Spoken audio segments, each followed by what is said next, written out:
All right, so you're thinking about getting a passport, huh? Ready to ditch the good old US of A and see what else is out there? Well, you've come to the right place. We're diving deep into getting your first passport. No baby passports here.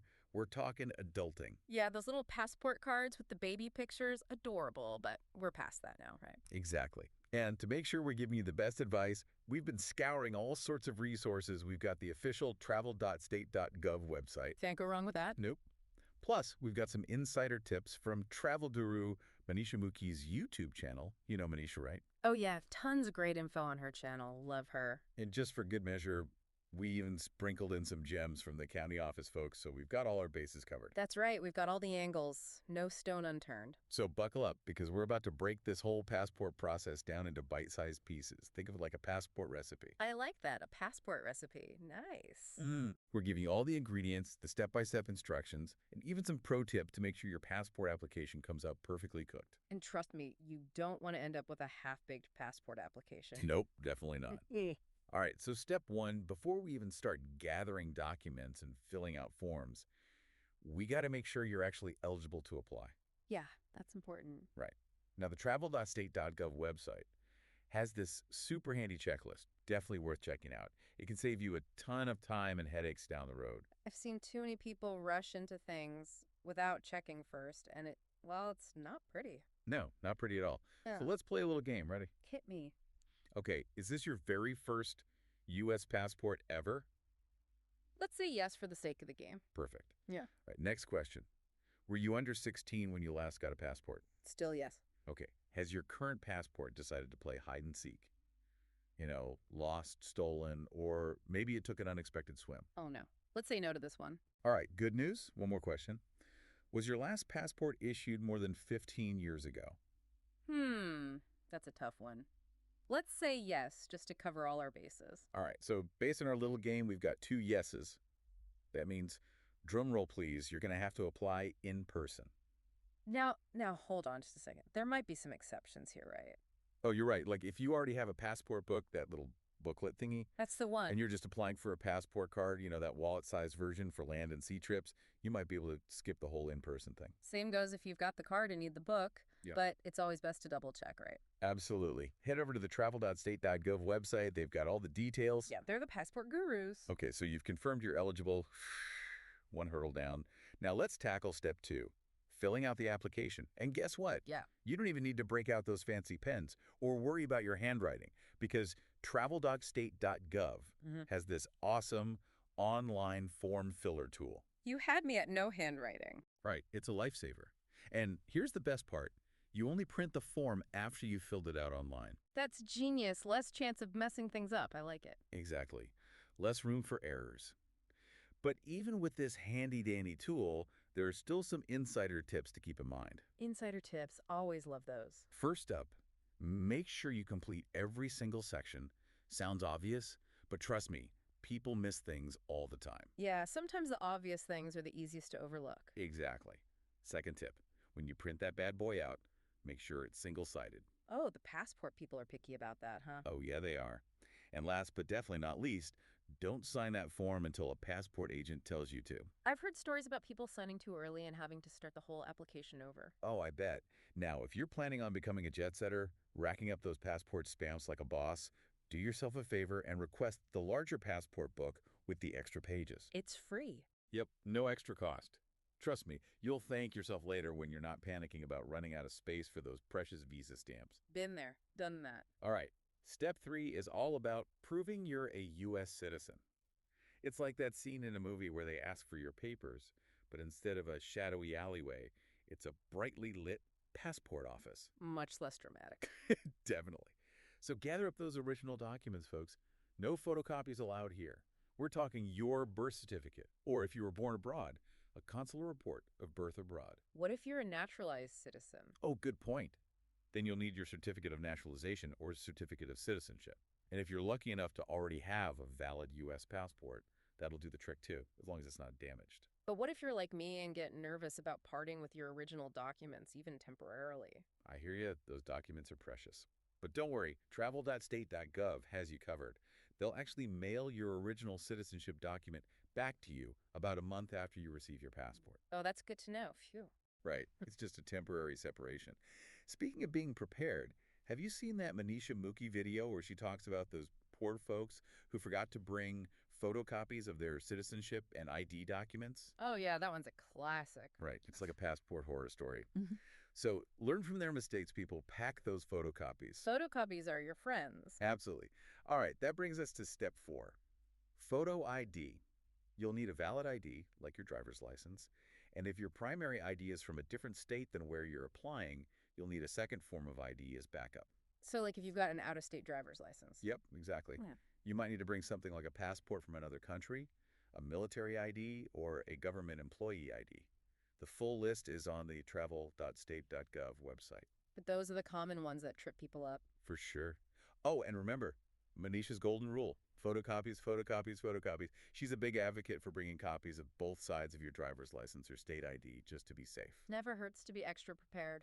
All right, we're making great progress. On to step 5, passport photos. Ah, yes, the dreaded passport photo. You'll need one color photo that meets all those specific guidelines, no selfies allowed. But the good news is travel.state.gov has a whole section dedicated to this with examples of what they're looking for.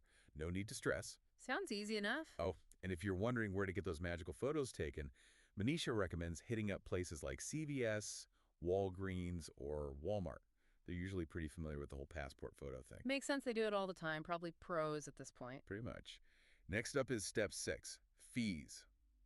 Brace yourselves, because there are 2 separate fees involved. Fees, the least fun part. Definitely. Yeah. You've got the application fee, which goes to the U.S. Department of State, and then there's an execution fee, basically a processing fee that you pay to the facility that's handling your application. So 2 separate fees. Got it. Exactly. Now, here's a little pro tip straight from Manisha's YouTube channel. Pay close attention to the payment methods they accept. Checks or money orders are usually the go-to for the application fee, but the execution fee can be a bit trickier. Ah, so that's where it gets interesting. Right.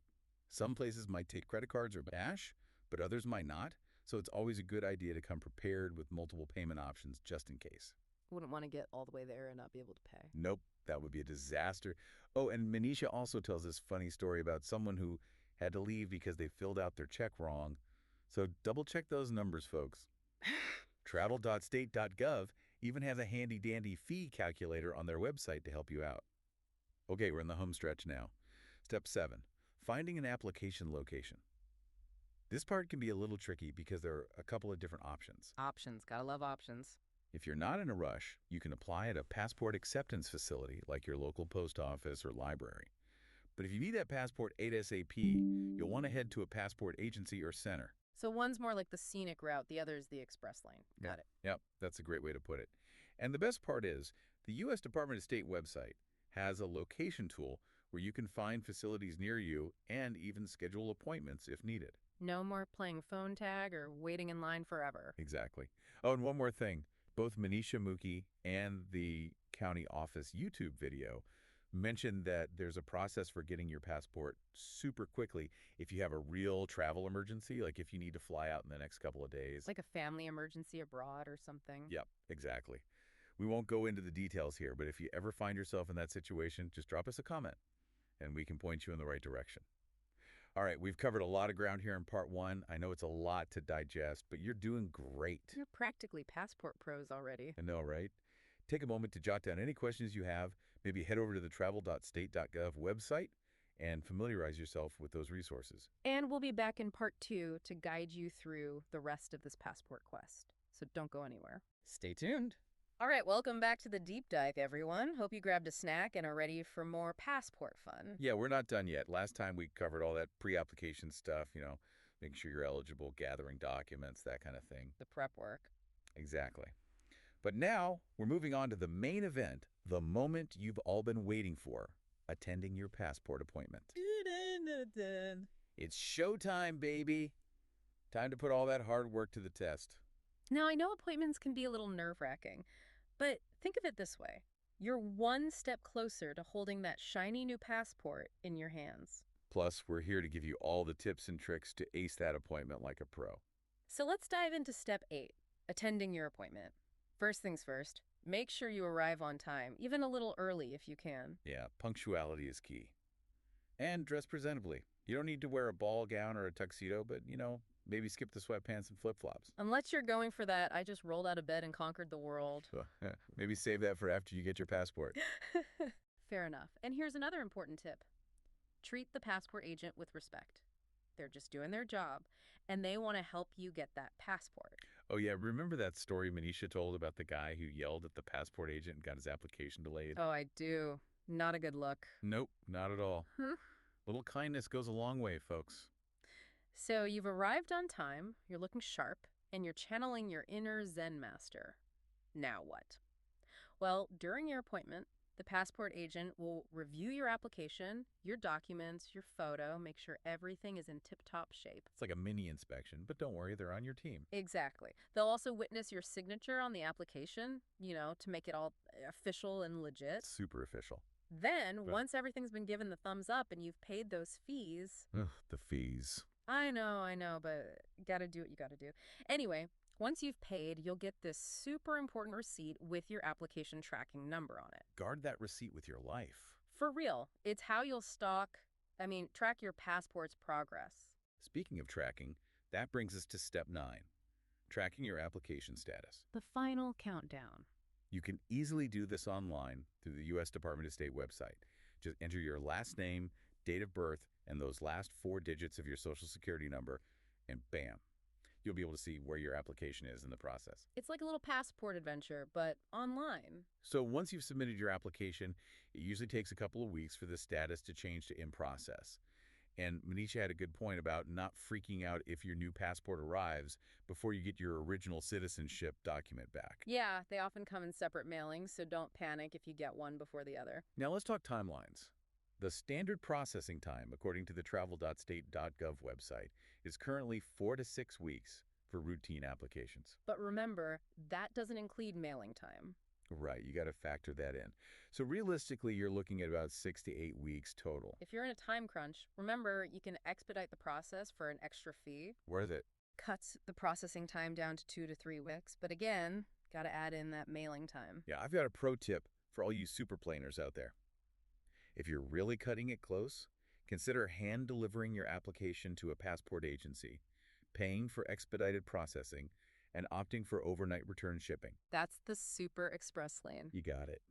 This can potentially shave off another week or more. Just make sure to check the agency's hours and requirements before you show up with bells on. And if you have a real travel emergency, like needing to fly out in the next few days, there are options for super expedited processing. Yeah, both Manisha Mookie and the county office video mentioned that. You'll probably need to contact a passport agency directly and provide proof of your emergency travel plans, but it's doable. Okay, phew. We've covered a lot of ground today. I know, right? We've gone from zero to passport hero in just 2 parts. You're practically ready to jet set around the world? Almost. Now, before we move on to our final thoughts and wrap things up, take a moment to think about what we've covered. What questions do you still have? What parts of the process are you still feeling a little iffy about? Jot those questions down. We'll do our best to answer them in the next and final part. So stick around. We'll be right back. Welcome back, Passport Adventurers. You made it, the final stretch of our deep dive into the world of passports. Give yourselves a round of applause. You've tackled eligibility, mastered the application, aced that in-person appointment, and even navigated the online tracking maze. You're practically pros at this point. But before we send you off to conquer the globe, we've got a few more nuggets of wisdom to share, those little extras that can make your passport journey even smoother. Think of it as our parting gift, the secret sauce to seasoned traveler status. Manisha Mookie made this great analogy in one of her videos. She said, applying for a passport is like preparing for a big trip. You pack your bags, plan your itinerary, and get excited about all the adventures that await. But she also emphasized that getting your passport, it's just the first step. The real journey begins when you step off that plane and immerse yourself in a new culture. It's about embracing the unexpected, trying new foods, getting lost in those charming little alleyways, connecting with people from all walks of life. Those experiences, those are the souvenirs that stay with you long after you've returned home. Exactly. They become part of your story. Now, I know sometimes those passport photos, they can feel a little, well, unflattering. Oh, tell me about it. But here's a little secret. When you look back at that passport photo years from now, It's not going to be about how you looked. It's going to be about all the amazing places that little booklet took you. Those faded stamps and visas, they'll tell a story of your adventures, your growth, the memories you made along the way. So as you eagerly await that passport's arrival, take some time to dream big. Where do you want to go? What do you want to see? What experiences are calling your name? Let your imagination run wild. The world is waiting, and that passport is your ticket to explore it. And remember, folks, this is just the beginning of your passport journey. We're here to guide you every step of the way. Be sure to check out the show notes for links to all those helpful resources we've mentioned. The travel.state.gov website, Manisha Muki's YouTube channel, all that good stuff. And don't forget to like, subscribe, and tell us what other deep dives you'd like to embark on. Yeah. We're always looking for new adventures. Until next time, safe travels. And may your passport be filled with amazing memories.